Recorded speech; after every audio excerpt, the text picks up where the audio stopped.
ఆస్తి పత్రాలు పోగొట్టినందుకు ఎస్‌బీఐకి రంగారెడ్డి జిల్లా వినియోగదారుల కమిషను ఫిర్యాదుదారునికి రూ. 3,00,000 పరిహారం చెల్లించాలని, అట్లనే ఖర్చుల కోసం, కేసు ఖర్చుల కోసం రూ. 20,000 ఇవ్వాలని చెప్పేసి ఆదేశించడం జరిగింది. తీర్పు కూడా ఇవ్వడం జరిగింది. అయితే కేసులోకి మనం వెళ్ళినట్టయితే ఇబ్రహీంపట్నం, బొంగుళూరుకు చెందినటువంటి బి. వెంకటేశం అనేటువంటి వ్యక్తి ఆదిబట్ల ఎస్‌బీఐ బ్రాంచ్‌లో 5,00,000 లోన్ తీసుకుండు.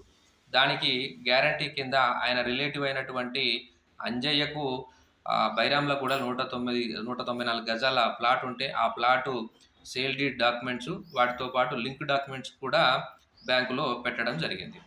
అయితే ఈ వెంకటేశం అనేటాయన 2022లో ఈ లోన్ అనేది క్లియర్ చేసేసిండు. నో డ్యూ సర్టిఫికేట్ తీసుకున్నాడు.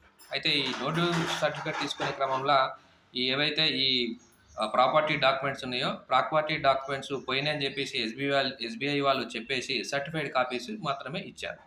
దీంతోటి ఈ వెంకటేశం అనేటాయన వినియోగదారుల కమిషన్‌కు వెళ్ళి కంప్లెయింట్ ఇవ్వడం జరిగింది. ఈ కంప్లెయింట్ సందర్భంగా జరిగినటువంటి వాదనలో ఎస్బీఐ ఏం చెప్పిందంటే, మేము ఈ పత్రాలు పోయినాయని చెప్పేసి పోలీస్ కంప్లెయింట్ ఇచ్చినాం. దాంతో పాటు సర్టిఫైడ్ కాపీలు కూడా ఇచ్చినామని చెప్పేసి చెప్పడం జరిగింది. దీంతో పాటు కంప్లెయింట్ చేసింది అంజయ్య కాదు కాబట్టి వెంకటేశంకు కంపెన్సేషన్ ఇవ్వాల్సినటువంటి అవసరం లేదు, ఆయన అర్హుడు కాదని కూడా చెప్పడం జరిగింది. దీనికి కమిషన్ బదులుగా ఏం చెప్పిందంటే, లోన్ అకౌంట్ అనేది వెంకటేశం పేరు మీద ఉంది కాబట్టిగా ఆయనకు అన్ని రకాల హక్కులు ఉంటాయి కాబట్టి మీరు ఖచ్చితంగా ఈ ఈ ఏదైతే డాక్యుమెంట్స్, ప్రాపర్టీ డాక్యుమెంట్స్ పోగొట్టినందుకు పరిహారం చెల్లించాల్సిందని చెప్పేసి జరిమానా వేయడం జరిగింది.